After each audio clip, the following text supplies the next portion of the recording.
It is time for the Cyber Executive Podcast, where we talk with the top experts in the industry for risk, technology, and leadership.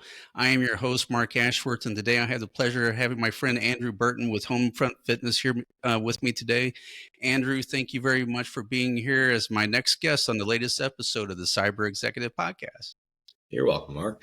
Glad to be here. So, Andrew, we've been working out together and everything, and for some time, and we talk a lot about stress and managing things around stress and diet and exercise. So, it can be challenging for most people in life, with work. So, why is diet and exercise so important in managing stress today?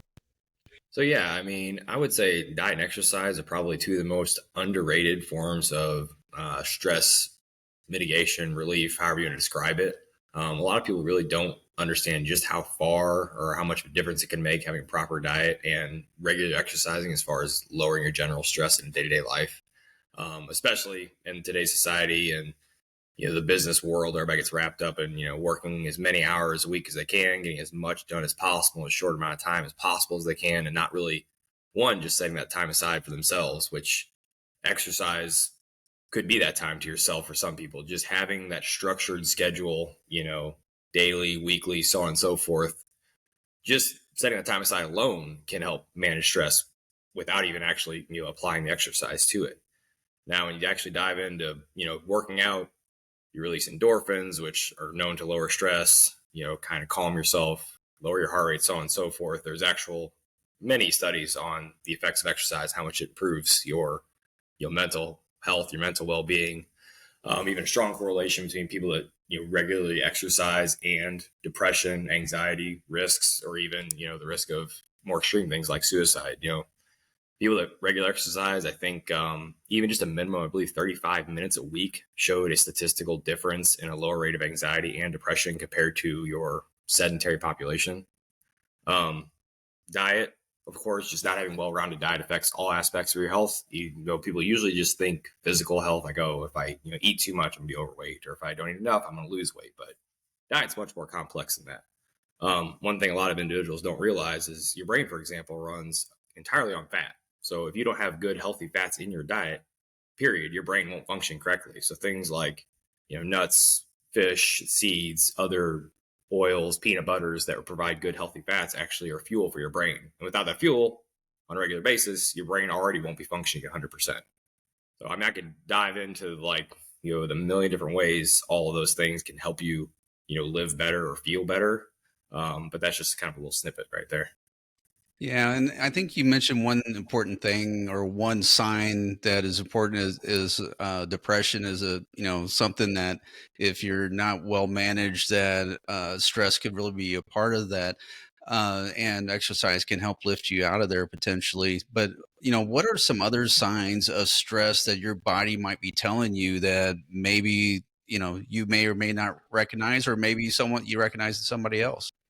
So, a few of the biggest markers of stress can be like disruptions in your sleep, meaning, you find yourself restless, laying in bed for 20, 30 minutes, hours at night, or waking up constantly in the middle of the night with, especially if you specifically wake up and have, stressful thoughts. You wake up and think, oh no, what did I forget to do at work today? Or what do I have to do tomorrow morning? Or so on and so forth. That for most people is one of the main signs of stress, like at least I'd say chronic stress. Now, short-term stress can be something as simple as just having an elevated heart rate when you kind of really shouldn't, which actually I pay attention to that myself a lot. And actually, I just had a moment earlier today when I knew we were coming to this podcast. I was sitting there and I was sitting completely still, though I was still working. I was doing some paperwork and, some other organizing for the week. And I was sitting here thinking, I'm here barely moving, and my heart's, I can just feel it like pounding, beating, probably, 90 beats a minute. My resting heart rate's actually about 50. And that was completely purely stress related. And I even kind of applied an exercise to that. I didn't actually go out and run or, start working out, but I sat there and thought, okay, I just need to relax for a minute. I need to take some deep breaths, kind of calm myself. And that right there lowered my heart rate, which in turn lowered my stress levels, released a little bit of endorphins. Not really the same effect as if I did a full workout, but just that breathing exercise, even on the short term, helped improve my stress in that moment, which, kind of works through the rest of the day and is going to improve probably how I sleep tonight. If I let that, play out the rest of the day and just felt that same, racing heart and, anxious feeling the rest of the day, I probably wouldn't sleep good at night. It'd probably roll over into tomorrow, would wake up tired, ironically, from not sleeping well from, said stress from today.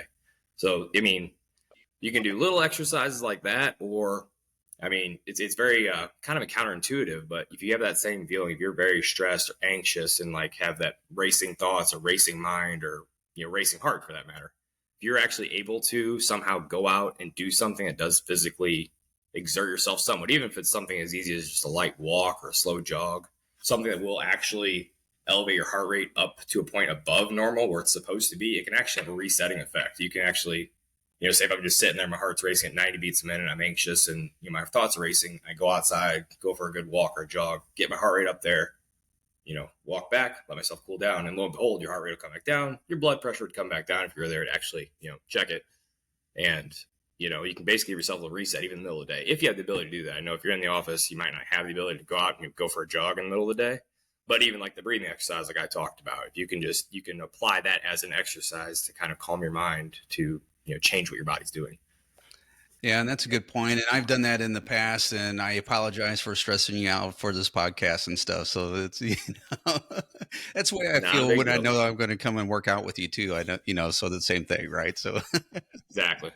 So, and, I know there's times when at the office or whatever, and you just feel, the stress of everything and just taking a moment, stepping away from the screen and just taking a few deep breaths and then just stepping back, that in alone a lot of times helps me or, Mm-hmm. that, just walking, take a flight of stairs up to something or, something if you need to, just Exactly. to kind of step away for a moment, take a breath, and then come back. And a lot of times that helps out a lot. So, and we're talking about stress again, much like we did earlier in a previous episode, because May was recently uh, wellness or mental health awareness a month.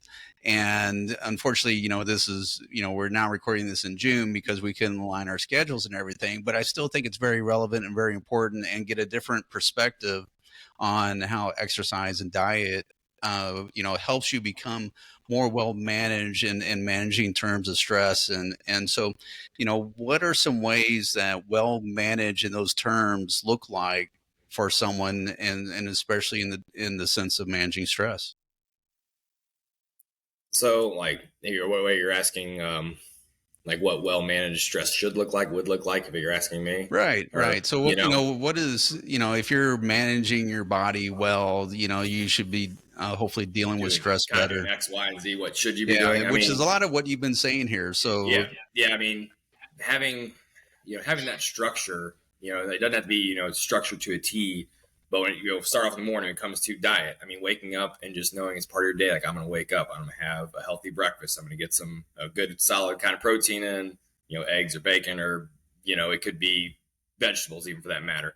Just something good quality, nutrient dense breakfast just to start your day off, get your body fueled up, a big glass of water, and kind of always start your day with something positive, health and fitness wise, whether that be starting with a healthy breakfast or starting with a workout. I mean, I do have some people that come and work out with me at 4 or 5 in the morning. The very first thing they do in the day is start their day off with an exercise, a workout, which can kind of set the tone for the rest of your day, which in turn will help you manage your mental well-being through the rest of the day. If you start your day off with something is good for your body, your mind, your well-being in general, that will tend to kind of trend throughout the rest of the day. And then of course, trying to set little breaks aside, like you were talking about at work, whether it can be just go out, go for a walk, or a break to have, a good lunch versus like a lot of, high stress, very business people do. They maybe eat in the morning and then they go, 12 hours, don't eat anything or drink any water. They do nothing. It's good for them the entire workday. Then they go home and then kind of binge, fall asleep, or attempt to fall asleep and do it again. Instead of going that route, I mean, I believe you either need to start off the first thing of your day or the very last thing you do, say before or after your typical work day, being some sort of physical activity. I mean, for you, like you come see me after the day in the office, which is actually what I prefer. If I could pick when I'm going to exercise, I like to kind of, like I said, reset my body and brain by finishing my work day off with an actual workout. Because I find that once I do that, it kind of, like I said, restarts my brain, restarts my day almost, and it's kind of like switches me from work mode into I'm like relaxed now, I'm home, or I'm done with my stressful part of my day. I just get to be with my family, finish my day off, and kind of restart the next day. Of course, I left some parts out there. You need to have, healthy diet in general, preferably not a lot of processed foods. Try to focus on, whole meat, vegetables, a little bit of fruit, lots of water, throughout the entire day. I mean, the American society these days is very bad about, binge eating. Lots of food, then no food. Lots of food, then no food. Even kind of same thing with sleep. Lots of sleep, no sleep. Lots of sleep, no sleep. Trying to find that balance of kind of consistency day in and day out will ultimately benefit you in pretty much every aspect of your life.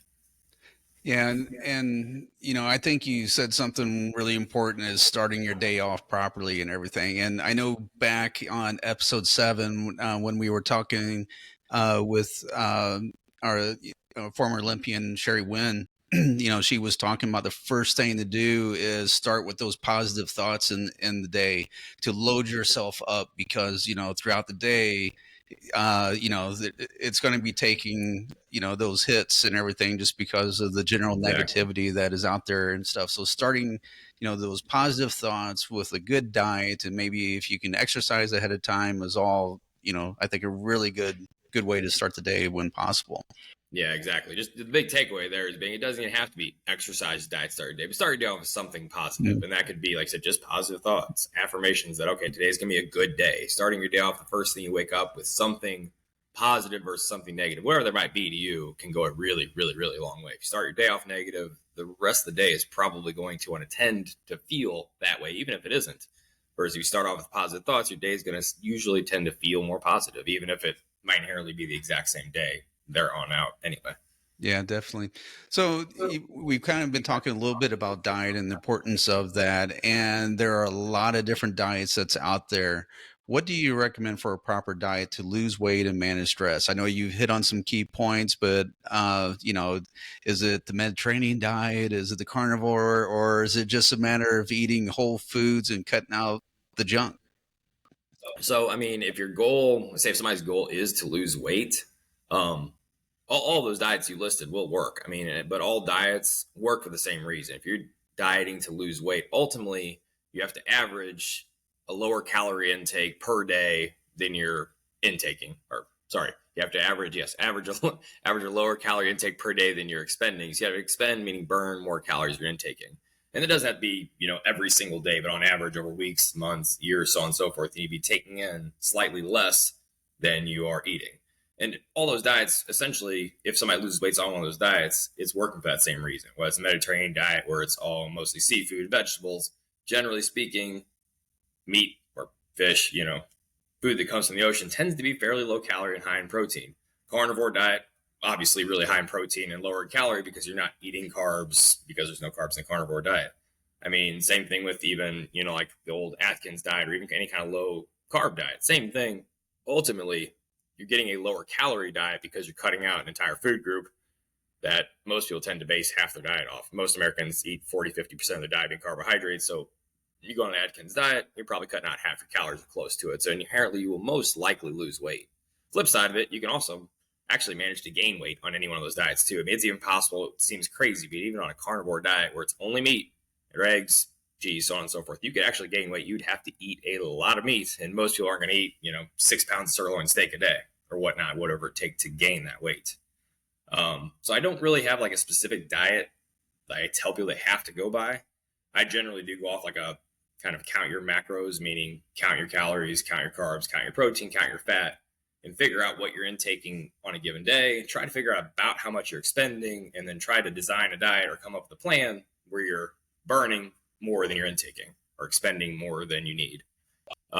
Easy ways to do that, you can actually download. There's dozens of different apps now that are designed for calorie counting, where you can input the food you're eating throughout the day. It'll tell you how many calories it is, how much protein, fat, so on and so forth. And you can even input your body metrics, your height, your weights, your age, your approximate activity level, and it'll give you approximate calorie burn too.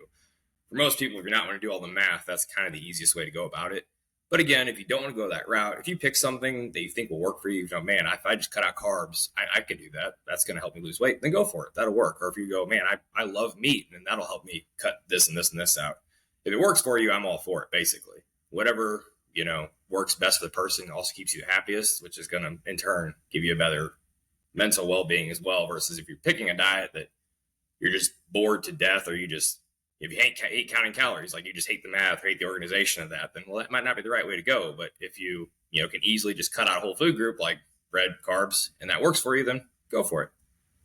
Yeah, sometimes it's just as simple as looking at what you're eating, and it might not be counting the calories off of it, but just tracking that. Okay, I had pasta today, or I had a bread or a cookie Exactly. or soda or diet soda, those sort of things, and just looking at that over a week just to see where your tracking was at, and how are you performing? Did you add exercise in there?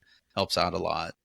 And Exactly. so I think I hear a lot of articles, and the tracking is getting easier and easier. Some of them you can just take a picture of your food and it'll give you a Yeah. nice estimate of what you have on your plate right there. So is tracking your diet that important? I mean, maybe not every day, but I would say it's a really important thing. I think everybody that cares about their health and fitness or their a healthy weight should at least spend a few weeks, preferably even a few months, tracking your diet, just to kind of like you said, like learn like how much am I eating really, or what is on this plate approximately. Like it goes a long way. Just even if you do use one of those apps, or even the one I've never used those ones, where you can just take a picture of it and calculate. But I've seen those. But even that, if you did that every day, eventually you would start to kind of learn like, oh, that plate of food is way higher in fat or carbs or just way higher in calories than I ever thought it was. Like there's lots of dishes where people are like, oh, I just ate a salad for lunch, for example. I hear that all the time. Like, oh, I just ate a salad and then I ate a couple other things. Like I'm not losing weight. And then lo and behold, we'll dive into what that salad was, and it was a 2,000 calorie salad. They had every different thing imaginable on there and a half a cup of dressing. And you go, oh, kind of surprised me. And you'll learn those things by tracking your diet, actually logging it, whether it be through one of the apps or actually looking it up manually online. But you'll learn a lot about what food may have a lot more or less calories, may have more or less protein, maybe better or worse inherently for you than other things. Especially what you drink as well. We're all talking about diet and you're thinking the food you eat, the things you drink too. There's a lot of liquids people drink that add a lot of negative for lack of explanation, calories to their diet. Like I can remember I had one client years ago when we talked about his whole diet, and he kind of described everything he ate and had it all pretty like nailed down. He ate about the same thing every day, and I kind of looked at it and I had to do all the calculations. Like, yeah, you look at this. You should be losing weight. You shouldn't be overweight, and so on and so forth. And he couldn't figure it out. And I asked him several times, like, do you drink anything else besides water? Like, no, not really. I pretty much drink water. And then finally he came to the realization. He's like, well, I do like sweet tea. And lo and behold, he was drinking 1 or 2 gallons of sweet tea a day. So it was the epitome of drinking your calories, but he was drinking nearly 1,000 calories in sweet tea some days. And once you figured that out, we're like, well, we got to find a substitute for this. Switched him to a different version of tea. It was a lot lower sugar. And boom, he lost a whole bunch of weight. Didn't have to change his diet otherwise. So little things like that you can learn. I mean, little things, that was a big thing there, but Yeah. he learned from the same So I know reason. one thing you see a lot of studies on is around diet soda and the 0 calorie, because of the instead of the sugar they got the additives in there, and then how that actually becomes counterproductive at the time. Have you seen that with any of your clients? Or I haven't too much. I mean, as long as whatever you are doing is in moderation, at least that's kind of my thought process with anything, whether it be healthy or unhealthy for that matter, is that as long as everything's in moderation, it doesn't tend to have a large negative impact. I mean, that could go, you could look at, diet soda versus regular soda, for example, and both in moderation aren't going to be inherently that bad for you. They're just different. I mean, say if you're having, one regular soda every couple of days, you're having, 150 to 200 extra calories every couple of days you have that soda, which the extra calories and sugar, of course, can lead to weight gain, spikes in insulin, so on and so forth. And it's a little more concrete evidence as far as that's bad for you. The flip side, you know, one diet soda every couple of days, probably not going to have any inherent health, negative health aspects to it. It might make you crave other sweet things. There are a lot of studies that show that artificially sweetened foods, or even foods that are artificially made to taste like something that's high fat or salty, can actually trigger your brain to kind of be confused and think you had it, but then you didn't. So then you crave it and you might just eat something else in place of it to fill that void. And then you had the chemicals from the diet or the altered food, and you still had the sugar from something else. And then there are, like you said, if you talk about anything that's got chemicals added to it, aspartame and such, is a pretty high correlation between that and different versions of brain cancer and other tumors and growth and this and that. Those usually are the extreme cases of somebody might be might be drinking even 8, 10, 12 diet sodas every single day, day in and day out, which again, that doesn't follow the moderation thing. That is, 8, 10, 12 sodas, any kind of sodas, too many sodas. I mean, I always use the example of anything can be done in excess.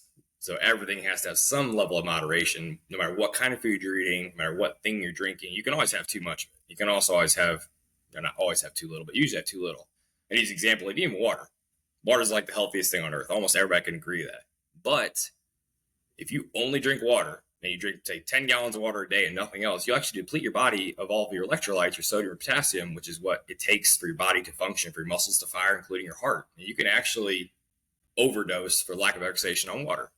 So that's just kind of, shows that everything needs to be in moderation. That's an extreme thing. Of course, you're not going to drink 10 gallons of water a day. It's not going to happen. But, it's a lot lower threshold for most of the other things that are in everybody's lives. Right. And, I think one of the key things that you talked about previously is around consistency, and whether it's your diet or exercise. So what's some of the things that you can do to stay healthy, and some tips to stay on track for whether, it's exercise or diet? I know for me, having a personal trainer, having that consistently a couple times a week is, helps me stay on track and get gains. But what's some other tips that you might have? Yeah, I mean, so I think everybody needs, you kind of bring up a good point. The trainer for me, or me for you, is what kind of helps keep you motivated, along with some other things. But everybody needs some kind of accountability to a degree, whether it be your self accountability, family accountability, a trainer, a workout partner, something that's going to keep you motivated to want to be healthier, want to be more fit, want to feel better, so on and so forth. And I think if everybody looks throughout their life, they can always find something, even if it's not as simple as like, oh, I've got this person to work out with every day. That's my motivation to keep me on track. Hopefully you can look through your life and go, okay, I have, whether it not be for your own physical health, like I need to stay on track because it's what's going to keep me healthy and living long and feeling good for a long time. Or maybe it's your kids. You want to stay, healthy and fit. So you want to stay on track so you can, spend many years with your kids, grandkids, so on and so forth. Or maybe it's taking care of a family member, a mother, a father, a spouse. I mean, almost everybody, I'm saying almost literally every single person could find some kind of motivation to want to keep themselves healthier, more stress-free, and just better mental and physical health, period. And finding that sometimes can be a little tricky. And I would always suggest that if you're lost and you don't have,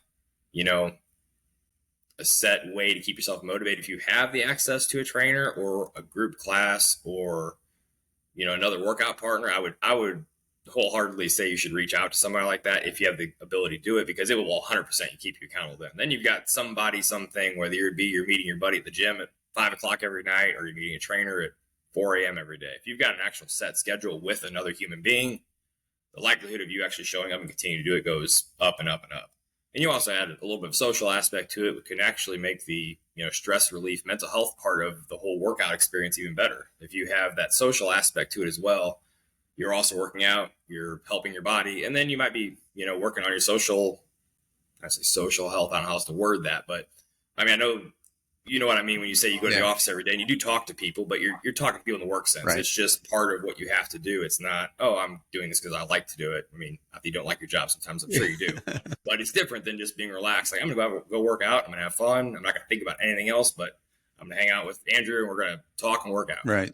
And having that, human connection for many people can make a huge difference. Yeah, something that's not talking business and, things that, you have interest in, and just that social connection right there is definitely a big part. A lot of people I teach in group classes too, and some of the most consistent people I have will actually be 10 different strangers that started coming to the same group class at the gym at the same time, and now they got their own little gym family, or they have these other friends, acquaintances, whatever you want to call them, that they wouldn't know if it wasn't for the gym.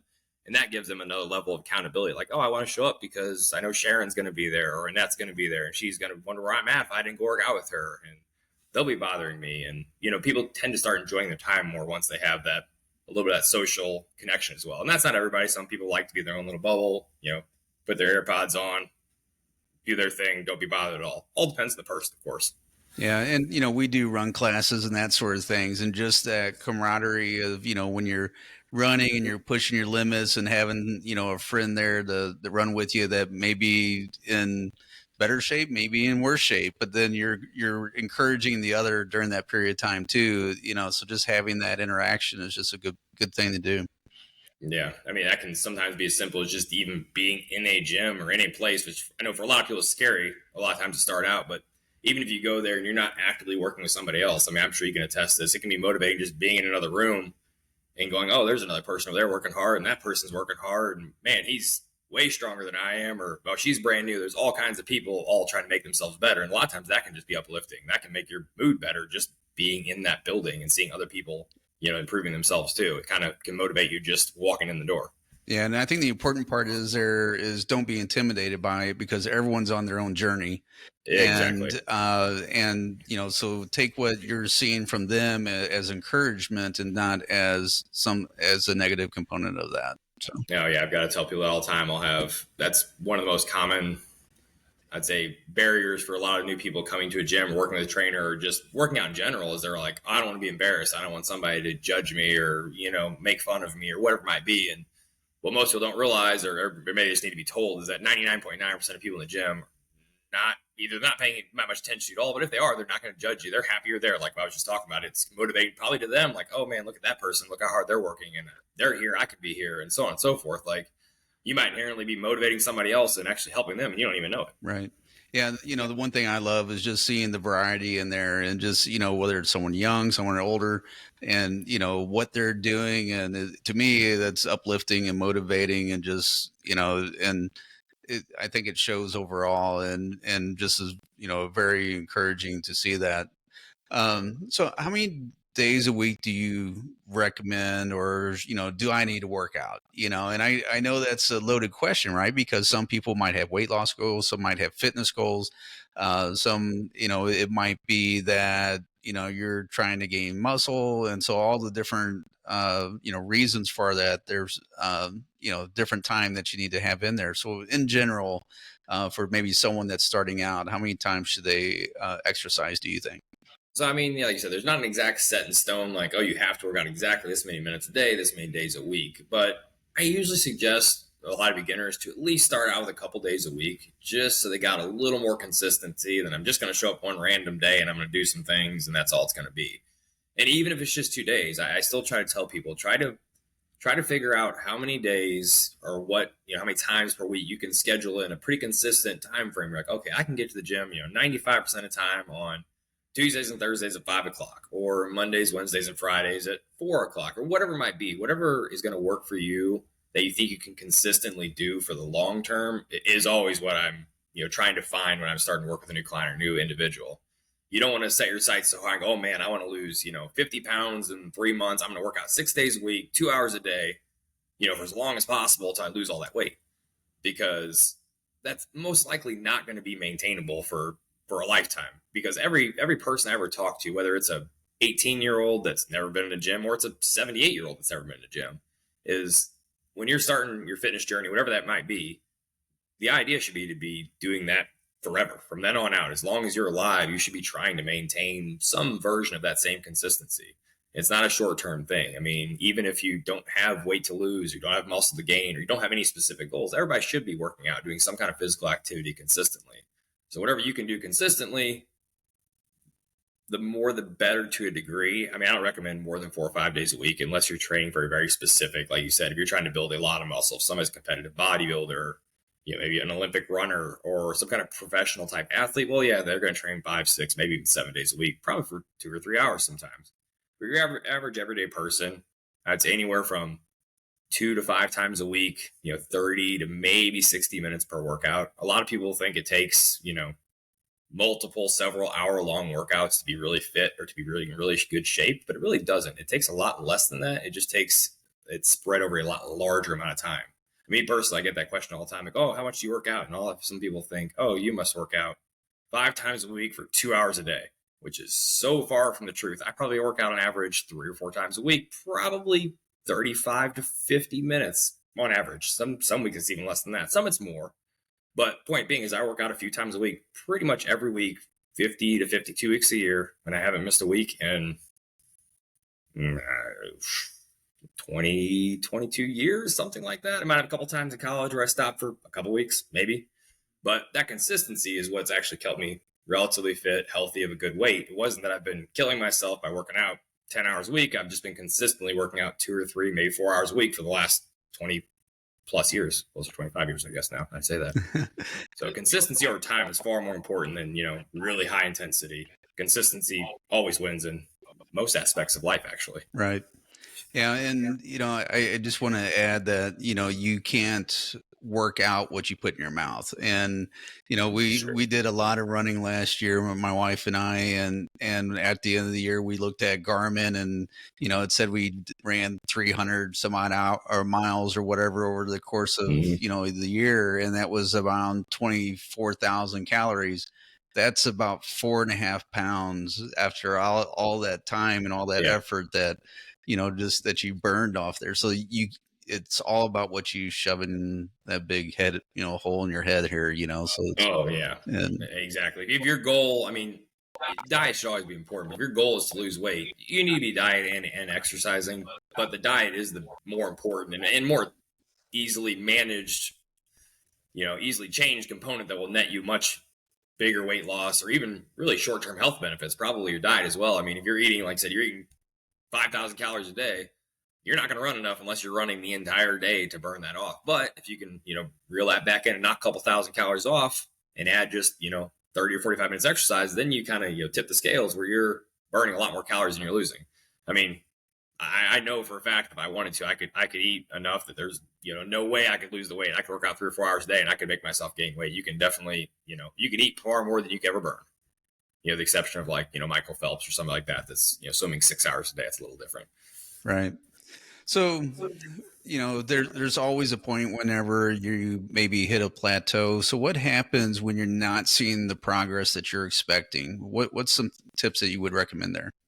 So I usually try to tell people to either focus on the really long term and go, okay, I know I haven't seen, maybe physical changes. I'm not smaller than I was a month ago, or I'm not, I don't look different in the mirror. My clothes don't fit different.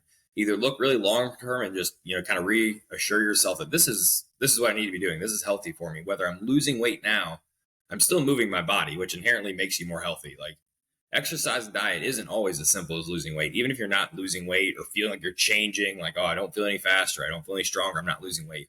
But if you're still moving and still physically active, you're also still making some kind of progress. And sometimes progress can even just be maintaining where you're at. Because what happens if you don't continue to try to improve, which is what you would have just been doing, you'll actually start declining, going the other direction. So even that maintenance is still better than what would be happening if you decide, I'm just going to give up. I'm not working out anymore. I'm not going to watch my diet. I'm just going to go back to, I'm going to go to work. I'm going to go home. I'm going to sit on the couch all night. So what this is going to happen, you're going to start declining. You're probably start getting weight back, and you're going to start getting weaker and weaker and weaker. Now, the flip side, if that kind of motivation doesn't work, I do this all the time with clients, is they might be, coming in for 6 months or a year or however long. Like, man, I feel like I'm stuck. I haven't lost weight in 3 or 4 weeks, or I haven't got any stronger, so on and so forth. I'm like, all right, that might be true. I was like, well, let's look back. Where were you at the very first day you came here?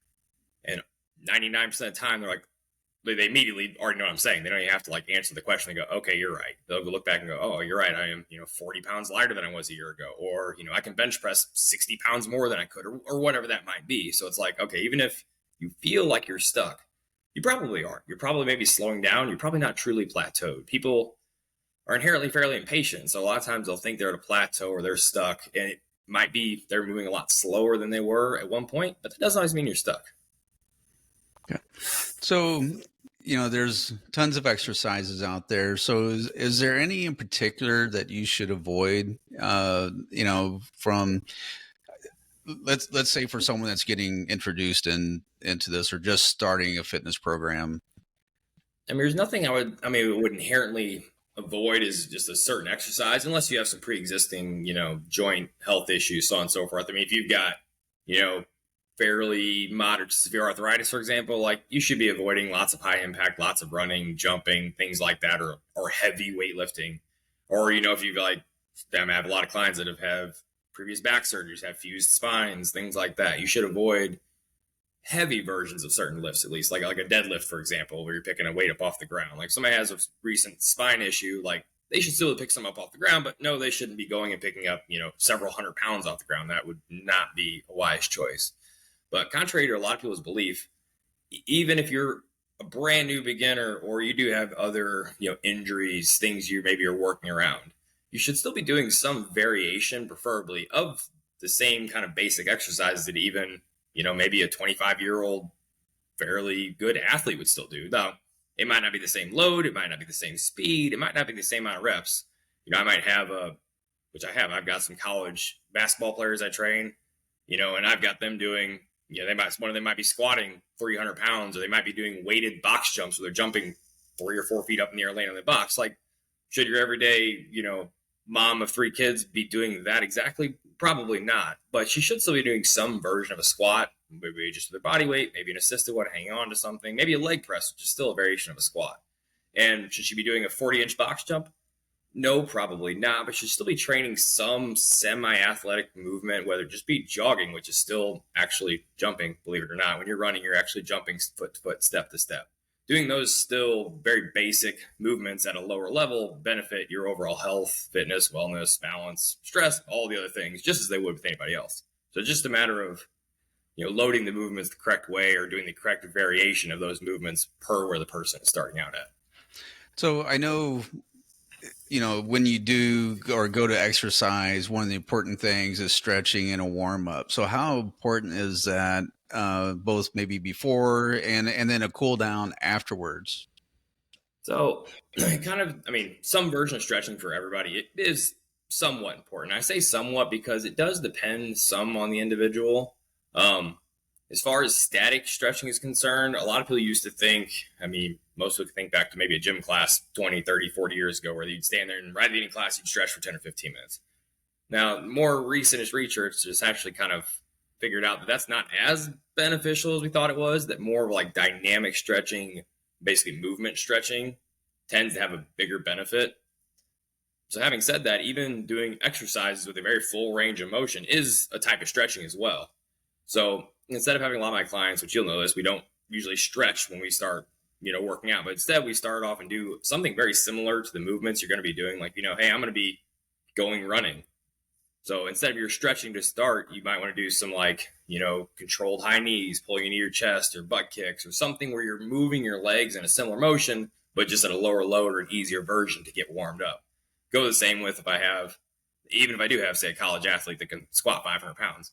We're not going to go right into 500-pound squats. I'm going to have them do some bodyweight squats, some squat holds, other things that are going to loosen up, stretch, if you will, their hips, their knees, all the ligaments, tendons, muscles, and joints that are going to be involved in that movement. And then same thing at the end, kind of depends on the workout you do. It's always good to have some kind of cool down, whether it be actual dynamic stretching where you're still doing those same kind of movements, or if it's just kind of lowering the intensity a little bit towards the end, doing something that's a little lighter load. If you're going for a really hard run, it's good to slow down, walk at the end, maybe do a little bit of dynamic stretching. You reach down, touch your toes, reach above your head, breathe, things like that, just to kind of control your heart rate as come back down. You just don't want to, take off sprinting, go as hard as possible and just lay down on the ground and not move for the next 10, 15 minutes. That's not the best way to go about things. And kind of the same with weightlifting. You still, in a lot of our workouts, not that we do a lot of stretching at the end, but we'll still tend to go, warm up, we'll ramp it up. The middle of the workout will be the hardest part. We'll be doing the heaviest movements, the hardest things. Then towards the end, we start bringing it back down, try to slow down a little bit, more range of motion. The last couple of things will usually be significantly easier exercises, trying to focus on bigger range of motion, a little less weight to hopefully, basically stretch all of your muscles out and get them working through the whole range. Great. Well, Andrew, this has been a ton of information here, and no pun intended there with weight, but I appreciate the information, and I'm sure all of our listeners does too. In order to get things kind of started, I want to also kind of add the standard caveat: we are not doctors, so consult with your doctor before starting any sort of exercise program. So we'll throw that out there too. But Andrew, I know you do some virtual training and those sort of things. How would someone be able to reach out to you if they wanted to get things started and maybe they're in California and wants to try something new? Yeah. So, I do obviously in-person personal training like I do with you. I also do remote personal training, which I can be reached via email, and we can kind of come up with a plan. I can send you workouts through an app and meal plans as well, things to follow to kind of get your exercise program started. If you're interested or have any questions in general, you can shoot me an email to homefrontfitness@att.net. And just ask away. I am all ears. I will even give some free information. I have people ask me questions. I try to respond to as many people even online. I'll have somebody, shoot me on Facebook or Instagram if I can help somebody out, even if somebody that's in a different country, which actually every day I have somebody message me from a different country, which I'll answer their questions, help however I can. So if you need anything fitness related, feel free to reach out and I will do my best to help you on your way. Great. Well, thank you, Andrew, for being on the this episode of the Cyber Executive, and thank you everyone else for attending and to listening. And hopefully you enjoyed this conversation. And then please be sure to follow and subscribe for all future episodes. And until next time, thank you very much.